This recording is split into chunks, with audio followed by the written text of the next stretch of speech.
Hello friends. इस video में हम लोग सिविल पेपर में जो शिफ्ट वन में हुआ था 22 अप्रैल को सिविल और अलाइड ब्रांचेस का जो पेपर हुआ था आरआरबी का उसको सॉल्व करने वाले हैं। ठीक है, कुछ क्वेश्चन इस वीडियो में देखेंगे, बाकी अगले वीडियो में देखेंगे।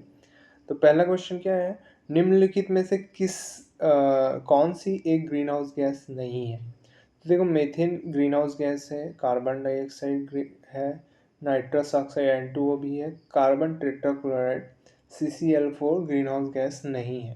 ठीक है, अगला क्वेश्चन देखो, किसी मिश्र धातु को समांगी मिश्रण माना जाता है क्योंकि इसमें सभी जो घटक है वो समान रूप से पाए जाते हैं। देखो, इसमें ऑप्शन ये है, यह संपूर्ण रूप से एक समान संगठन प्रदर्शित करता है। Option 3 is correct. अगला क्वेश्चन है, सहसंयोजक यौगिकों मतलब इसको वो बोलते हैं यार इंग्लिश में ना, कंपाउंड कोवलेंट कंपाउंड का जो गलनांक और क्वथनांक है, मतलब melting point and boiling point है, वो सामान्यतः कम क्यों होता है। देखो, ये क्वेश्चन हिंदी में, क्योंकि जो ये रिस्पॉन्स शीट है जिसका है वो हिंदी सेलेक्ट किया था। अगर आप इंग्लिश सेलेक्ट किए होंगे तो आपको इंग्लिश में पूछा जाएगा। तो कोवलेंट बॉन्ड का जो ये टेम्परेचर, बॉइलिंग पॉइंट वगैरह सब कम क्यों होता है, क्योंकि इसमें दुर्बल अंतरा आणविक बल होते हैं। ठीक है, क्योंकि यार कमज़ोर है तब तो इसके गलनांक और जो बॉइलिंग पॉइंट है ये सब कम है। अगर ये पहला ऑप्शन है, इनमें धात्विक बंध होते हैं, धात्विक बंध मजबूत बंध होता है, तो आंसर गलत।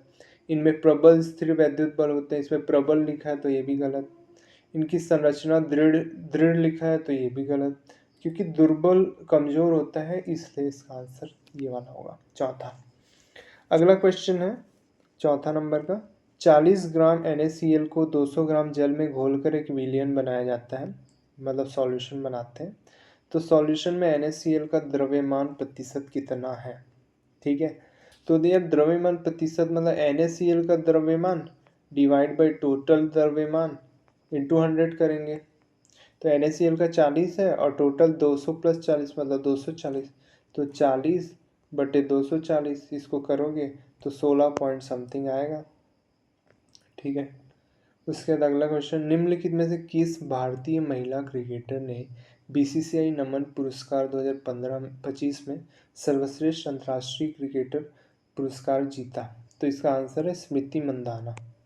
ठीक है, स्मृति मंदाना ने जीता है सर्वश्रेष्ठ महिला क्रिकेटर, अंतर्राष्ट्रीय महिला क्रिकेटर का अवार्ड BCCI नमन पुरस्कार में, जो कि 2025 में हुआ था।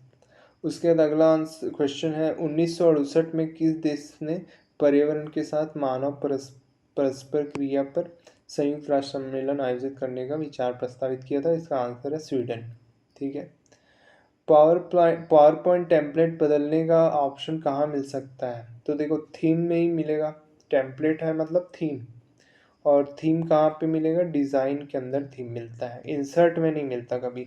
डिज़ाइन में जाएंगे फिर थीम में जाएंगे। ठीक है, अगला क्वेश्चन है, भारत के उत्तर पश्चिम भाग में हिमालय पर्वतमाला का सामान्य अभिविन्यास क्या है। मतलब यार देखो, ये है अपना भारत। ठीक है, ये ऐसे मतलब मैं डायग्राम ऐसा बना रहा हूँ, यहाँ पे हिमालय, तो उत्तर पश्चिम मतलब ये वाला हिस्सा हो गया। यहाँ से अगर आप देखेंगे तो हिमालय पर्वत कैसे दिखेगा, एक तो पूर्वी साइड दिखेगा और साउथ साइड तो दक्षिण पूर्व अंतर है। ठीक है, अगला क्वेश्चन है, राष्ट्रपति के पास संसद के किस सदन को भंग करने की शक्ति होती है। तो इसका आंसर है लोकसभा को। लोकसभा को भंग कर सकता है, ऑप्शन 2 राष्ट्रपति। किसी वस्तु की गतिज ऊर्जा ज्ञात करने के लिए निम्नलिखित में से किस समीकरण का उपयोग किया जाता है। तो यार देखो, गतिज ऊर्जा का फॉर्मूला होता है 1/2 mv²। तो देखो, गति समीकरण मतलब v से रिलेटेड कौन सा होगा, यहाँ पे v² निकालना है। तो इसका आंसर होगा option number 4 which is related to v² formula. v² minus u² equal to 2s, बाकी में सिर्फ v दिया है, यहीं पे v² दिया है। ठीक है, अगला क्वेश्चन है, निम्नलिखित में से किस तत्व का परमाणु क्रमांक 8 है। तो 8 जो होता है वो ऑक्सीजन का होता है। तो देखो, शुरू के कुछ तत्वों के आप परमाणु नंबर याद कर लेना आवर्त सारणी से, पीरियोडिक टेबल से। जैसे कार्बन का 6 होता है, ठीक है, सोडियम का 11 होता है, ऑक्सीजन का 8 होता है, नाइट्रोजन का 7 होता है, हाइड्रोजन का 1 होता है, हीलियम का 2 होता है, ऐसे। उसके बाद जैसे नाइट्रोजन का मैं बता चुका हूँ 7, कार्बन का 6, हाइड्रोजन का 1, ऑक्सीजन का 8। 50 ग्राम द्रव्यमान की एक गेंद 15 मीटर पर सेकंड के वेग से गतिमान रहती है, इसकी गतिज ऊर्जा कितनी है? तो गतिज ऊर्जा का फॉर्मूला बता चुका हूँ, 1/2 mv²। यहाँ पे v का वैल्यू दिया है 15 और m का वैल्यू दिया है 50। आप रखेंगे तो आंसर आएगा 5.625 जूल। ठीक है, रख के देखना है। चलो देख लेते हैं। 1/2 m कितना है 50, v² कितना है 15 का स्क्वायर 225। देखो 2 50 गया 25, 25 गुणा 225 कितना होगा? तो देखो यार, इसको आंसर आप गणित थोड़ा सा मैथ से आपको वीक हो रहा है ना, तो ऐसा कर लो आप 25 गुणा 225 को आप लिख सकते हो 200 + 25।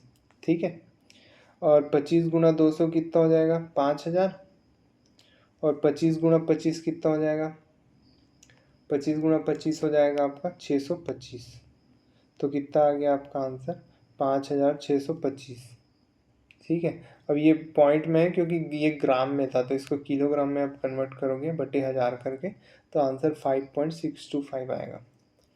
अगला क्वेश्चन है, जलीय परितंत्र में, ठीक है, जैव आवर्धन की घटना का सर्वोत्तम अध्ययन के मामले में किया जा सकता है।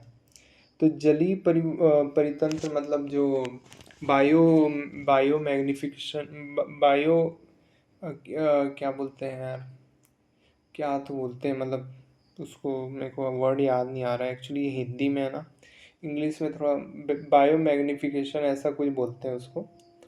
उसमें एक्चुअली जैव आवर्धन को जो बायो मैग्निफिकेशन बोलते हैं। इसको जलीय परितंत्र मतलब वो आपका फूड चेन में ये जो बायो मैग्निफिकेशन का सर्वोत्तम अध्ययन किसके मामले में किया जा सकता है? तो देखो यार, बायो मैग्निफिकेशन या जैव आवर्धन होता क्या है ये पहले समझ लो।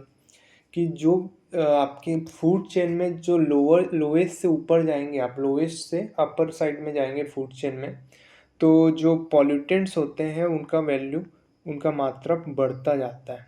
पॉल्यूटेंट्स का मात्रा बढ़ता जाता है फूड चेन में ऊपर जाएंगे तो। मतलब सबसे छोटा कुछ केमिकल खा लिया तो वो ऊपर जाएगा, वो केमिकल क्या है, घटता नहीं है, पार्ट्स में बढ़ता नहीं है वो उसके तत्वों में, तो वो वैसा का वैसा रह जाता है, जमा होता जाता है, एक्यूमुलेट होता जाता है। तो ये ऊपर आते जाएगा तो फूड चेन में तो और ज़्यादा होता जाएगा। तो ये केमिकल के कारण होता है। तो कौन कौन से केमिकल में सबसे ज़्यादा होता है?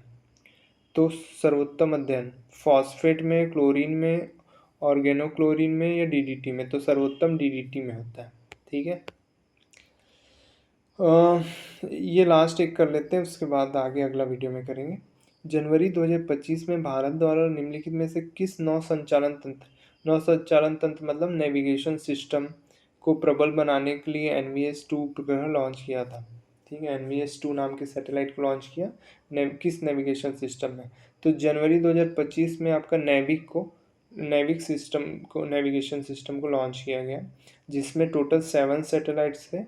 3 जो है जियो स्टेशनरी में थे और 4 जो है जियो सिंक्रोनस सैटेलाइट्स में, जियो सिंक्रोनस ऑर्बिट में थे। उम्मीद करता हूँ सभी सवाल क्लियर होंगे। और आप थोड़ा इस वीडियो में अपन 10 का लाइक का टारगेट रखते हैं, ताकि मेरे को थोड़ा मोटिवेशन मिले अगले वीडियो बनाने के लिए।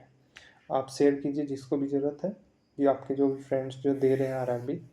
ठीक है, तो इसी तरह के क्वेश्चंस आएंगे, सिर्फ 2 जो बचे हुए हैं, सिर्फ 2 जो कैंसिल हुए थे उनके लिए। Thank you.